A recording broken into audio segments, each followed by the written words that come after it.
Assalamualaikum warahmatullahi wabarakatuh. Jumpa lagi dengan saya, Dr. Arya Kekali, staf pengajar program studi S3 Fakultas Kedokteran Universitas Indonesia. Berikut ini adalah video lanjutan yang video keempat tentang pengenalan program statistik yang akan menjelaskan tentang program-program statistik yang biasa kita gunakan untuk riset S3. Selamat mengikuti.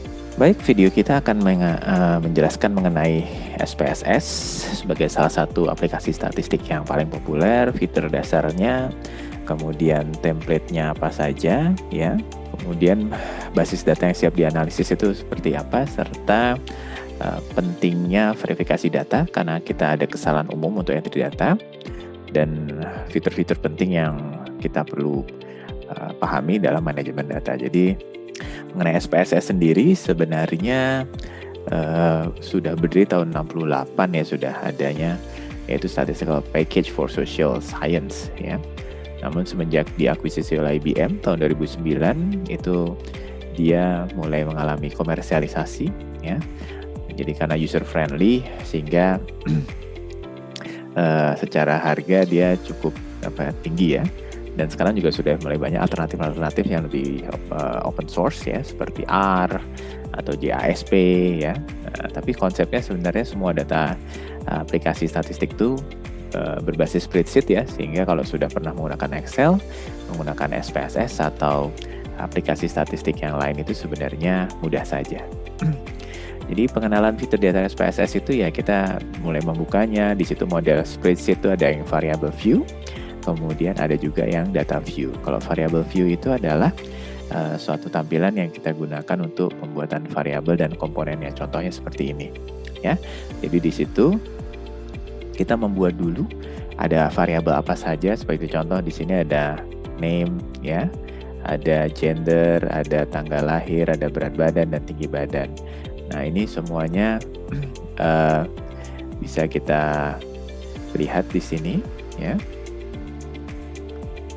Nah, bentuk jenis datanya bisa beda-beda nih. Ada string, ada numerik, ada date. Nah, di sini pentingnya variable v itu untuk menentukan variabel kita tuh nanti jenis datanya apa. Kemudian bisa ada label penjelasannya, karena kalau name dia namanya biasa singkat, kalau label itu namanya panjang lebar. Dan untuk data-data yang sifatnya kategorikal itu dia bisa ada values-nya ya. Jadi kita cukup tidak perlu menulis panjang-panjang laki-laki perempuan misalnya kalau untuk gender, tapi tulis saja angka 1 dan angka 2 misalkan. Nah, kita kasih penjelasan di values-nya ini, satunya itu laki-laki, duanya itu perempuan. Seperti itu. Nah, ini contohnya kalau data view ya. Kalau data view dia pengisian nama begini ya, nama, gender, tanggal lahir sudah terisi. Jadi bentuknya sudah data ya. Dan bedanya dengan Excel, nomor 1 itu dia baris pertama langsung sudah baris data, karena nama variabelnya itu sudah ada di bagian yang paling atas ya. Nah, jadi ini contohnya tadi yang sudah dijelaskan untuk pembuatan template ya. Kita harus membuat yang kata kuncinya adalah nama variabel itu tidak boleh ada spasi ya. Tidak boleh ada spasi karena dia nanti akan mengganggu proses ininya, bahasa programnya kalau misalnya ada spasi ya. Nah, jadi konsepnya seperti itu. Nah, sekarang ini nih. Ini perbaikan dalam format database. Seringkali kita dalam membuat database itu menggunakan Excel, format yang paling familiar ya. Kalau sekarang banyak yang sudah menggunakan aplikasi-aplikasi khusus untuk data capture, misalkan ada Redcap, ada misalkan aplikasi-aplikasi yang lain ya, Happy Info itu lebih bagus, atau misalkan Google Form itu lebih bagus ya. Tapi kalau misalkan menggunakan Excel gitu, ada beberapa hal yang sering jadi common false ya. Common false-nya apa? Misalkan contohnya di sini di Excel-nya kita membuat judul variabel itu dalam 2 baris. Kalau dalam 2 baris itu dia tidak akan dikenali secara otomatis ya. Jadi solusinya harusnya hanya dibuat dalam 1 baris seperti ini ya. Tidak perlu dijelaskan ada urinalisa, leukosit, ada dari darah vena, ada yang dari yang lain-lain gitu. Jadi cukup kita perjelas judulnya itu di dalam 1 baris saja ya, dalam 1 baris saja. Nah, kemudian format database yang lain itu ada menjelaskan dalam satu kolom tuh ada 2 informasi. Ini common false yang lain ya. Jadi dalam satu variabel, dalam satu kolom cukup ada satu informasi. Misalkan di sini ada riwayat merokok. Itu ya, 16 batang per hari. Itu ada informasi tentang merokoknya ya tidaknya, tapi ada informasi juga tentang batangnya. Itu harus dipisah jadi 2 variabel yang berbeda ya. Bagi contohnya jadi seperti ini nih. Misalkan kita ada sistol, diastol. Nah, tekanan darah nggak bisa tuh. Kita buatnya hanya dalam 90/60 seperti ini. Padahal nanti akan diinterpretasikan masing-masing. Jadi kita buat satu kolom untuk sistol, satu kolom untuk diastol, dan nanti interpretasinya apakah dia hipertensi atau tidak. Seperti itu. Ya, contohnya juga kalau BMI, ya kita jelaskan dulu BMI-nya normal atau enggak, baru dijelaskan BMI skornya seperti apa. Jadi satu kolom hanya satu informasi. Nah, terkait satuan itu juga perlu kita perhatikan ya. Jangan kita terlalu rajin menulis satuannya, karena dalam satu kolom kita bicara data numerik, satuannya harus sama. Jadi kalau misalkan lama waktu, apakah dalam hari, apakah dalam minggu, apakah dalam bulan atau tahun, itu semua dalam satu kolom harus sama. Ya, jadi dan kita tidak boleh menuliskan satuannya. Nah, soal nanti akan dipahami oleh database-nya sebagai variabel yang berbeda atau bukan sebagai data numerik, malah sebagai data karakter. Nah, nanti tidak akan bisa dikalkulasi. Jadi langsung aja dibuat seperti ini contohnya ya. Jadi langsung angkanya, tidak perlu MMHG-nya ya sebagai contoh.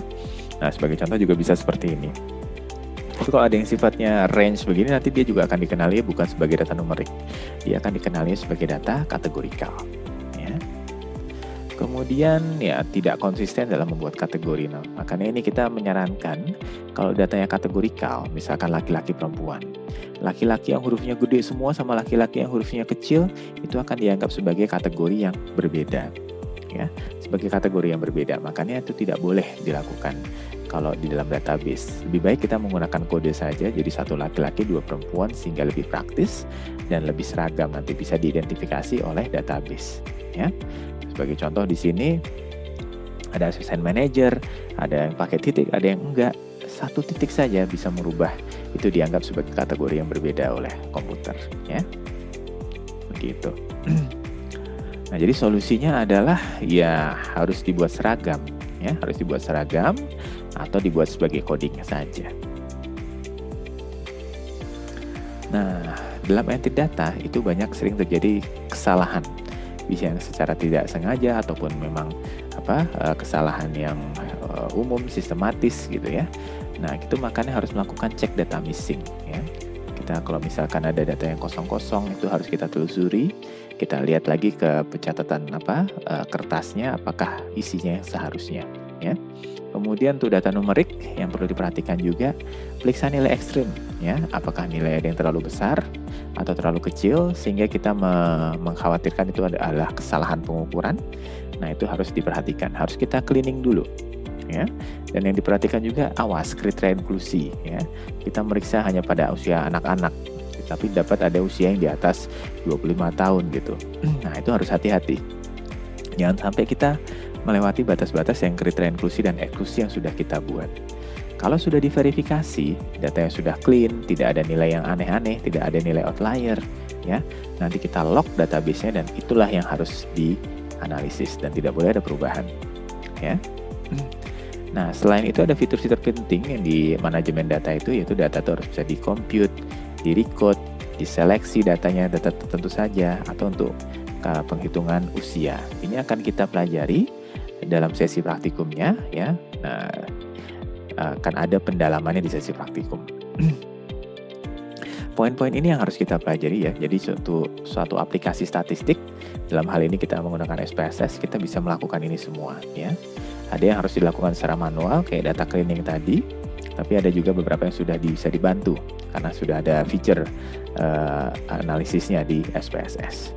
Selanjutnya silakan mengerjakan praktikumnya ya. Selamat mencoba, terima kasih. Demikian penyampaian saya, semoga bisa dimengerti dan bermanfaat untuk diterapkan dalam riset kedokteran. Saya Arya Kekali, undur diri, sampai jumpa lagi di pertemuan berikutnya. Salam sehat, Assalamualaikum warahmatullahi wabarakatuh.